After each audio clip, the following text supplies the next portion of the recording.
नमस्कार दोस्तों, स्वागत है आप सभी का आपके अपने YouTube channel online study DK में। और आज हम आपके लिए लेकर आए हैं करंट अफेयर्स जो कि होंगे माह जनवरी 2022 के लिए। और यहाँ पर जनवरी माह का फर्स्ट वीक का करंट अफेयर्स आपको मिलने वाला है जो कि होगा 1 जनवरी से लेकर के 9 जनवरी तक का क्वेश्चन इसमें सम्मिलित रहेगा। और ये क्वेश्चन आपकी आने वाली जो सुपर टेट एग्जाम है उसके लिए तो अत्यंत उपयोगी साबित होंगे। ये साथ ही साथ अन्य कॉम्पिटिशन एग्जाम की दृष्टि से भी काफ़ी महत्वपूर्ण है। तो यहाँ पर आपको 1 तारीख से लेकर 9 तारीख जनवरी 2022 तक के क्वेश्चन देखने को मिलेंगे। इस बात को आप ध्यान रखिएगा क्योंकि कहीं कुछ क्वेश्चन ऐसे भी रहेंगे जहां पर उसमें डेट का उल्लेख ना हो। तो आपको ध्यान रखना है कि इस सप्ताह से इस सप्ताह के बीच की घटनाओं का वीडियो है ये। तो यहाँ पर बढ़ते हैं प्रश्नों की ओर, देखते हैं। और यहाँ पर आज आपको 80 क्वेश्चन जो है इसे देखने को मिलने वाले हैं।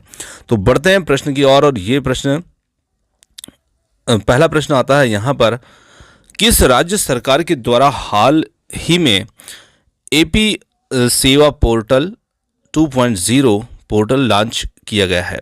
तो देखिए यहाँ पर किस राज्य सरकार ने हाल ही में एपी सेवा पोर्टल 2.0 को लॉन्च किया है? तो ये लॉन्च करने वाली जो राज्य सरकार है वो है आंध्र प्रदेश राज्य सरकार। और यहाँ इनके द्वारा एपी सेवा पोर्टल 2.0 जो है ये लॉन्च किया गया है।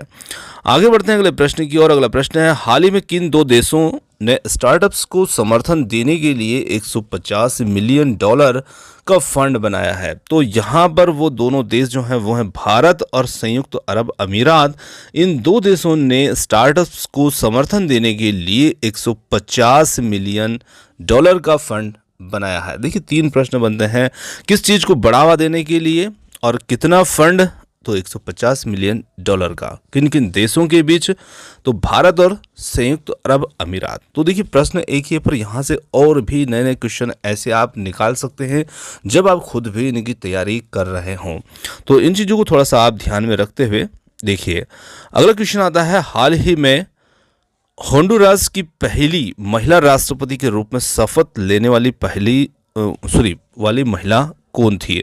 तो देखिए महिला राष्ट्रपति के रूप में ये एक तो पहली महिला राष्ट्रपति के रूप में शपथ लेने वाली महिला है। और यह कौन थी? तो यह थी यहाँ पर सियोमारा कास्त्रो। जी हाँ, सियोमारा कास्त्रो जो हैं इन्होंने हाल ही में होंडुरास की पहली महिला राष्ट्रपति के रूप में शपथ ली है। आगे बढ़ते हैं अगले प्रश्न की ओर। हाल ही में लिथुआनिया पर आयात प्रतिबंध किस देश के द्वारा लगाया गया है? तो ये प्रतिबंध लगाने वाला देश जो है वो है चीन, जिसने हाल ही में लिथुआनिया पर आयात प्रतिबंध लगाया है। आगे बढ़ते हैं अगला प्रश्न है, हाल ही में बाबा इकबाल सिंह का निधन हुआ और वे कौन थे? यानी कि वो किस क्षेत्र से जुड़े हुए थे या वो उनका व्यक्तित्व क्या था? तो यहाँ पर यदि हम बात करें हाल ही में बाबा इकबाल सिंह का जो निधन हुआ है वे एक शिक्षाविद थे, यानी कि शिक्षा से जुड़े हुए व्यक्तित्व थे। तो यहाँ पर उत्तर हो जाता है हमारा शिक्षाविद।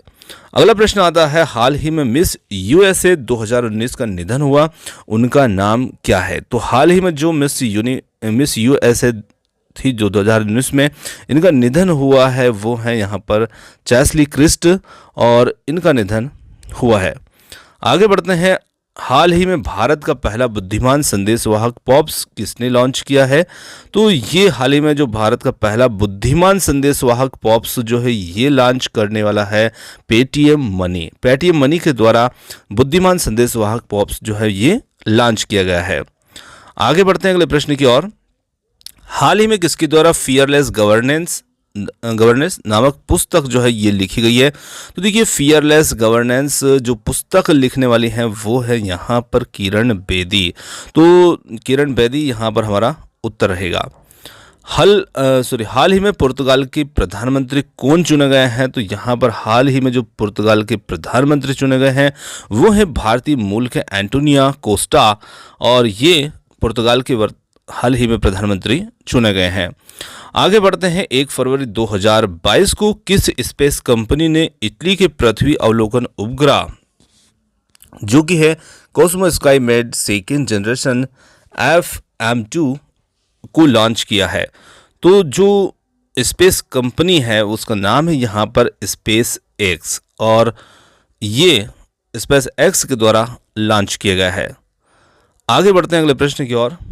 मुख्य आर्थिक सलाहकार वी अनंत नागेश्वरन द्वारा अगर भारत की जीडीपी हर साल 8% की दर से बढ़ती है तो भारत की अर्थव्यवस्था 2025-26 या 26-27 तक कितनी अनुमानित की गई है। तो देखिए ये 2026-27 तक कितनी अनुमानित की गई है, तो ये की गई है $5 ट्रिलियन के लगभग, इतनी अनुमानित यहाँ पर की गई है। अब देखिए यहाँ पर मुख्य आर्थिक सलाहकार हैं, तो इनका नाम आपको ध्यान रखना, अनंत नागेश्वरन। यहाँ पर आगे बढ़ते हैं अगले प्रश्न की ओर। केंद्र सरकार के सार्वजनिक क्षेत्र की संस्थाओं की भूमि और गैर प्रमुख संपत्तियों के मुद्रीकरण को फास्ट ट्रैक करने के लिए किस निगम की स्थापना की गई है। तो देखिए केंद्र सरकार और ने सार्वजनिक क्षेत्र की जो संस्थाएं, भूमि और प्रमुख संपत्तियां हैं, इनके मुद्रीकरण करने के लिए, जो फास्ट ट्रैक करने के लिए जो निगम की स्थापना की है, उसका नाम है यहाँ पर राष्ट्रीय भूमि मुद्रीकरण निगम। तो यहाँ से नाम से ही आप समझ सकते हैं, है ना, मुद्रीकरण निगम, राष्ट्रीय भूमि मुद्रीकरण निगम, क्योंकि भूमि से संबंधित भी है। यहाँ पर देखिए कि भूमि और गैर प्रमुख संपत्तियों से संबंधित है। आगे बढ़ते हैं अगले प्रश्न की ओर। हाल ही में उत्तर कोरिया ने 30 जनवरी 2022 को अपनी intermediate range ballistic missile launch की और उस मिसाइल का नाम क्या है। तो उस मिसाइल जो उत्तर कोरिया ने लॉन्च की है जो 30 जनवरी 2022 को, उसका नाम है हॉन्सोंग 12। आगे है, हाल ही में आईएनएस विक्रांत पर किसका परीक्षण किया गया है। तो हाल ही में आईएनएस विक्रांत पर जो परीक्षण किया गया है वो किया गया है राफेल लड़ाकू विमान के समुद्री संस्करण का। चलिए आगे बढ़ते हैं अगले प्रश्न की ओर। मेघालय के मुख्यमंत्री कोनराड संगमा ने हाल में किसका उद्घाटन किया। तो इन्होंने जो उद्घाटन किया है वो शिलांग प्रौद्योगिकी पार्क का हाल ही में, यानी कि इसी जनवरी सप्ताह के प्रथम सप्ताह के अंतर्गत उद्घाटन किया है। आगे बढ़ते हैं अगले प्रश्न की ओर। हाल ही में फरवरी 2022 को भारत के निर्यात आयात बैंक और किस देश की सरकार ने 500 मिलियन अमेरिकी डॉलर के ऋण पर हस्ताक्षर किए हैं। तो यहाँ पर ये किए हैं श्रीलंका। किस देश की सरकार ने 500 मिलियन के अमेरिकी डॉलर पर ऋण पर समझौते पर हस्ताक्षर किए, तो ये श्रीलंका ने किए हैं। आगे देखिए, बांग्लादेश भारत सीमा पर तीसरे बॉर्डर हॉट की आधारशिला कहाँ रखी गई है। तो बांग्लादेश भारत सीमा पर तीसरे बॉर्डर हॉट की जो आधारशिला रखी गई है वो रखी गई है त्रिपुरा में। चलिए आगे देखिए, हाल ही में रमेश देव का मुंबई में निधन हुआ और वे कौन थे। तो हाल ही में जिनका निधन हुआ जो रमेश देव, ये थे अभिनेता। आगे बढ़ते हैं, हाल ही में किसे महालेखा नियंत्रक का प्रभार दिया गया है। तो ये प्रभार मिला है सोनाली सिंह को महालेखा नियंत्रक का। आगे अगला प्रश्न आता है, हाल ही में 6 फरवरी को किस प्रसिद्ध गायिका का निधन हुआ। तो हाल ही में 6 फरवरी को जो प्रसिद्ध गायिका स्वर कोकिला लता मंगेशकर जी का इनका निधन हुआ। आगे बढ़ते हैं, विश्वविद्यालय अनुदान आयोग यूजीसी यूनिवर्सिटी ग्रांट कमीशन के नए चेयरमैन के तौर पर किसे नियुक्त किया गया है। तो यहाँ पर नियुक्त किया गया है एम जगदीश कुमार को यूजीसी के नए चेयरमैन के तौर पर। आगे अगला प्रश्न आता है, हाल ही में किस राज्य की आदिवासी समुदाय के द्वारा तोरंग्या महोत्सव 2022 जो है ये मनाया गया। तो ये मनाया गया है किस राज्य की आदिवासी समुदाय के द्वारा। तो ये अरुणाचल प्रदेश राज्य की आदिवासी समुदाय के द्वारा तोरंग्या महोत्सव मनाया गया। अब देखिए ये प्रश्न ऐसे भी बन सकता है कि जो तोरंग्या महोत्सव ये कहाँ मनाया जाता है, किस समुदाय के द्वारा मनाया जाता है। तो इस प्रकार से भी आपको चीज़ें को ध्यान थोड़ा सा रखना है। हाल ही में नीदरलैंड में भारत की नई राजदूत के रूप में किसे नियुक्त किया गया है। तो ये नियुक्त किया गया है रीनत संधू को। और अगला प्रश्न आता है, भारत का पहला इंटेलिजेंट मैसेंजर किसने पेश किया। तो हाल ही में भारत का पहला इंटेलिजेंट मैसेंजर यानी कि जो बुद्धिमान संदेशवाहक पॉप्स जो था उसी से संबंधित है। अब यहाँ पर देखिए उसको थोड़ा सा इंटेलिजेंट मैसेंजर नाम दे दिया। तो ये पेटीएम मनी ने ही लॉन्च किया है। तो 2 तरीके से प्रश्न जो है बनाया गया है।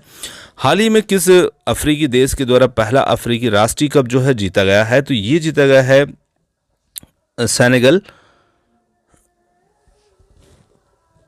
अगला प्रश्न है, हाल ही में उत्तराखंड राज्य के ब्रांड एम्बेसडर के रूप में किसे चुना गया है? तो देखिए, हाल ही में उत्तराखंड राज्य के ब्रांड एम्बेसडर के रूप में चुना गया है अक्षय कुमार को। आगे बढ़ते हैं, रेनल संधू हाल ही में किस देश में भारत की नई राजदूत नियुक्त की गई? तो अभी हमने जो प्रश्न देखा था, नीदरलैंड में इन्हें नियुक्त किया गया है भारत की नई राजदूत रेनल संधू। चलिए, अगला क्वेश्चन आता है, फरवरी 2022 AFC महिला एशियाई कप खिताब जीतने के लिए चीन ने किस देश को 3-2 से हराया? तो यहाँ पर चीन ने हराया था दक्षिण कोरिया को।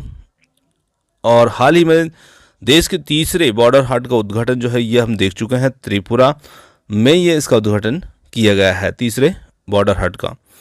हाल ही में किस क्रिकेटर ने ICC spirit of cricket award 2021 जो है वो जीता है? तो ये जीतने वाले हैं न्यूजीलैंड के डैरिल मिशेल, और इन्होंने ये ICC spirit of cricket award जो है 2021 जीता है।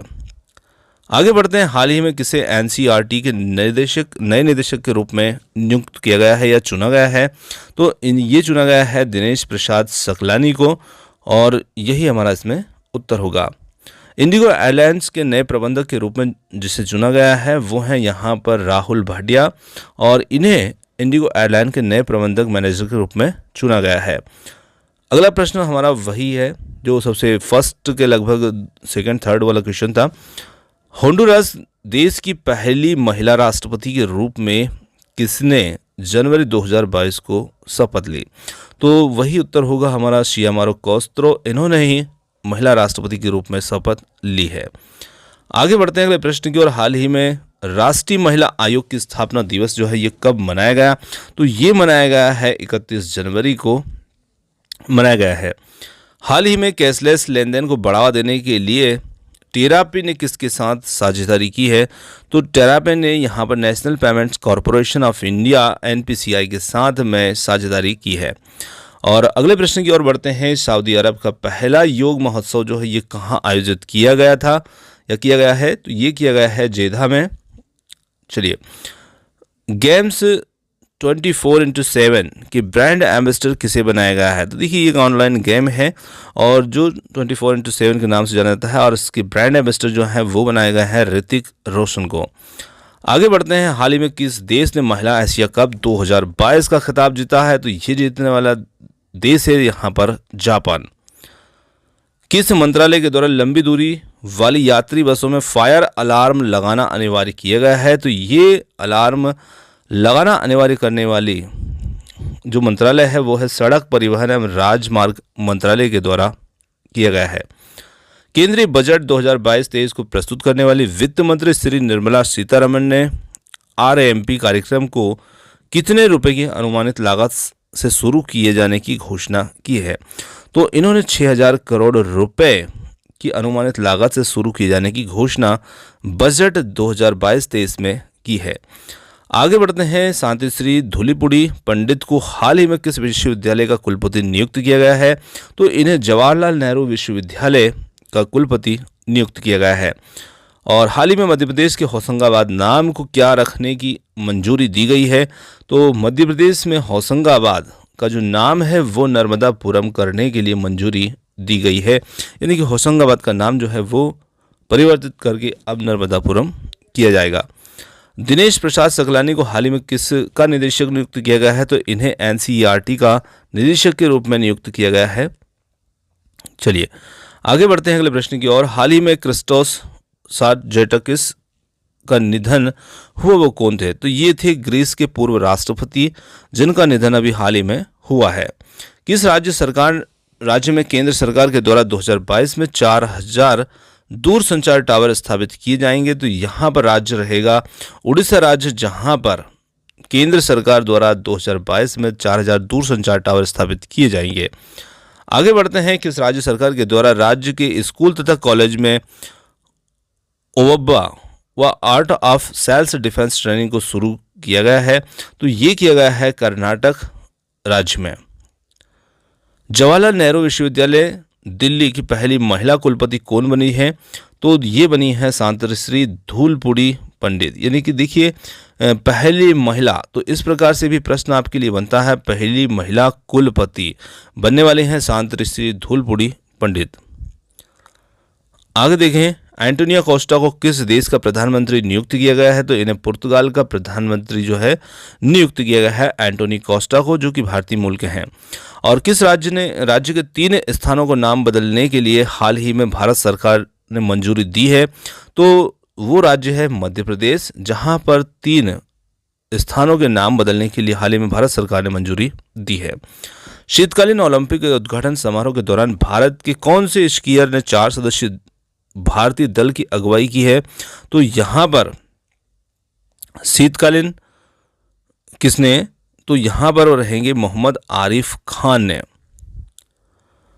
आगे अगला प्रश्न है, भारतीय विज्ञान संस्थान बेंगलुरु ने हाल ही में भारत में किस सुपरफास्ट कंप्यूटर को कमीशन किया है? तो ये किया है परम प्रवेग को, जो कि सुपरफास्ट कंप्यूटर होगा।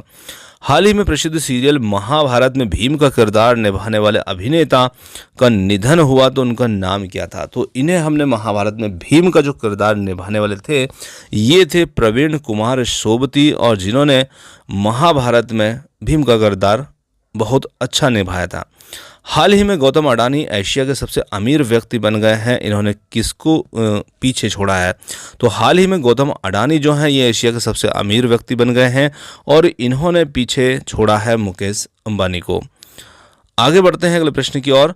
किस मंत्रालय के द्वारा मानव तस्करी को रोकने के लिए ऑपरेशन आहट शुरू किया गया? बहुत ही अच्छा प्रश्न है। देखिए, आहट नाम से ही आपको पता लगता है कि ये मानव तस्करी को रोकने के लिए किया गया एक ऑपरेशन है, जो कि रेलवे सुरक्षा बल के द्वारा शुरू किया गया है।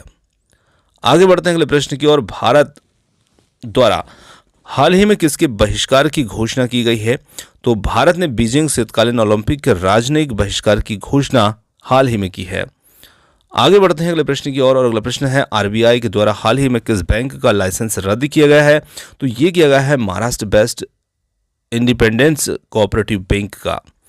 आगे बढ़ते हैं अगले प्रश्न की ओर। हाल ही में किस राज्य सरकार के द्वारा one nation one ration card योजना लागू की गई है?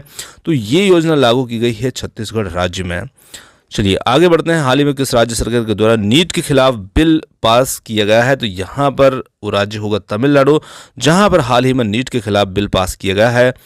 अगला प्रश्न आता है, फरवरी 2022 में 1000वां एक दिवसीय अंतर्राष्ट्रीय क्रिकेट मैच खेलने वाली पहली क्रिकेट टीम कौन सी थी? तो वहाँ पर पहली क्रिकेट टीम होगी भारत।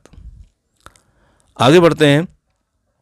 हाल ही में फरवरी 2022 को कोविड-19 डीएनए वैक्सीन को लगाने वाला दुनिया का पहला देश कौन बना है? तो यहां पर बना है भारत। किस संस्थान के शोधकर्ताओं के द्वारा हाल ही में कोविड-19 की एक स्क्रीनिंग के लिए आर्टिफिशियल इंटेलिजेंस एआई आधारित छाती एक्सरे तकनीक विकसित की गई है? तो ये तकनीक विकसित की गई है भारतीय प्रौद्योगिकी संस्थान जोधपुर के द्वारा, और जो कि एक आर्टिफिशियल इंटेलिजेंस पर आधारित होगी। आगे बढ़ते हैं अगले प्रश्न की ओर। विश्व में सबसे तेज एआई सुपर कंप्यूटर 2022 के मध्य तक किस कंपनी का होगा? तो ये मेटा कंपनी का होगा। आगे बढ़ते हैं। गणतंत्र दिवस परेड 2022 की सर्वश्रेष्ठ राज्य झांकी के रूप में किसे चुना गया है? तो ये चुना गया है यहाँ पर उत्तर प्रदेश को। गणतंत्र दिवस की परेड 2022 लोकप्रिय पसंद श्रेणी में किस राज्य को चुना गया है? तो यहाँ पर पॉपुलर चॉइस कैटेगरी में ये चुना गया है महाराष्ट्र राज्य को। आगे बढ़ते हैं। केंद्र सरकार ने 12 राज्यों में लगभग 150 गांवों को उत्कृष्ट गांवों में बदलने की घोषणा की है। किस देश की तकनीकी सहायता से 150 गांवों को विलेज ऑफ एक्सीलेंस में बदला जाएगा? तो देखिए, वो जो तकनीक होगी वो किस देश की होगी? तो ये तकनीक इजराइल है ना। किस देश की तकनीकी सहायता से?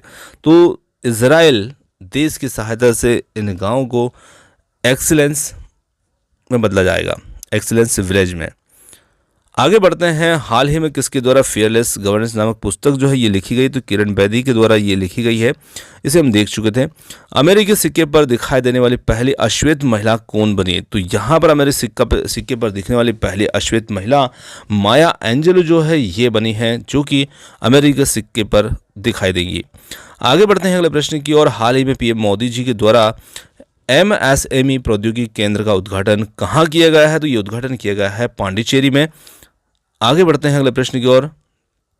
ये प्रश्न हमारा हो चुका है। इसरो के नए अध्यक्ष के रूप में किसे चुना गया है? तो डॉक्टर एस सोमनाथ को इसरो के नए अध्यक्ष के रूप में चुना गया है। अगला क्वेश्चन आता है, केंद्र सरकार के द्वारा हाल ही में दूरसंचार कंपनियों को अंतर्राष्ट्रीय कॉल और मैसेज कितने वर्ष तक सुरक्षित रखना अनिवार्य कर दिया गया है?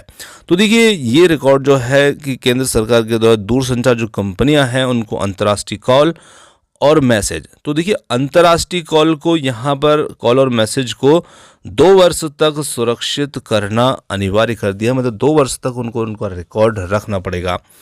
आगे बढ़ते हैं अगले प्रश्न। अगला क्वेश्चन यहाँ पर आता है हमारा, किस मंत्रालय ने हाल ही में फेडरेटेड डिजिटल आइडेंटिटीज की शुरुआत की है? तो ये शुरुआत करने वाले हैं इलेक्ट्रॉनिक्स और IT मंत्रालय, जिन्होंने हाल ही में इसकी शुरुआत की है। अगला क्वेश्चन आता है यहाँ पर, हाल ही में राफेल नडाल में कौन सा ग्रैंड स्लैम खिताब जीता? तो हाल ही में राफेल नडाल ने जो ग्रैंड स्लैम खिताब जीता है वो है 21वां ग्रैंड स्लैम खिताब।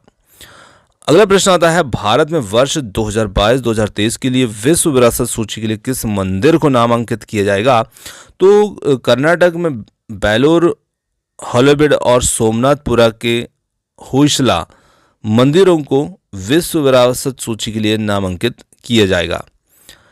केंद्र सरकार ने 12 राज्यों में 150 गांवों को उत्कृष्ट बनाने के लिए जो योजना है, तो वो ये प्रश्न हमारा रिपीट हुआ है, इजराइल की तकनीक से किया जाएगा, जहां पर 150 गांवों को एक्सीलेंस विलेज के रूप में बदलने की घोषणा की गई है। आगे अगला प्रश्न आता है, हाल ही में पुर्तगाल के नए प्रधानमंत्री, तो ये भारतीय मूल के एंटोनियो कोस्टा है जो कि चुने गए हैं। चलिए अगला क्वेश्चन आता है, गणतंत्र दिवस परेड 2022 के दौरान सेवाओं के बीच सर्वश्रेष्ठ मार्चिंग दल के रूप में चुना गया, वो किसे चुना गया है? तो वो चुना गया है भारतीय नौसेना को यहाँ पर सर्वश्रेष्ठ मार्चिंग दल के रूप में। अगला क्वेश्चन आता है, मुख्य आर्थिक सलाहकार वी अनंत नागेश्वरन के द्वारा अगर भारत की GDP 8% की दर से बढ़ती है तो भारत की अर्थव्यवस्था 2026-25 या 2026-27 तक कितनी अनुमानित की जाएगी? तो $5 ट्रिलियन के करीब में ये अनुमानित की गई है। अगला क्वेश्चन आता है, विश्व कैंसर दिवस जो है ये कब मनाया जाता है? तो विश्व कैंसर दिवस जो है ये मनाया जाता है 4 फरवरी को। और अगले क्वेश्चन की ओर बढ़ते हैं, केंद्रीय वित्त मंत्री निर्मला सीतारमण ने लगातार चौथी बार वित्त वर्ष 2022-23 के लिए केंद्रीय बजट को कब पेश किया? तो इन्होंने केंद्रीय बजट को जो पेश किया है वर्ष 2022-23 के लिए वो किया है 1 फरवरी 2022 को। तो दोस्तों यहाँ पर आज के हमारे जो जनवरी माह के फर्स्ट वीक के करंट अफेयर्स के जो भी क्वेश्चन थे ये आपके लिए हमने उपलब्ध करवाए हैं, और क्वेश्चन आपको कैसे लगे कमेंट्स करके ज़रूर बताइएगा, और इसी टाइप की वीडियो आप चाहते हैं तो अपने सुझाव ज़रूर दीजिएगा। और आपने जो समय दिया उसके लिए बहुत बहुत धन्यवाद। Thanks for watching. मिलते हैं जल्द ही एक और नए किसी वीडियो के साथ। धन्यवाद।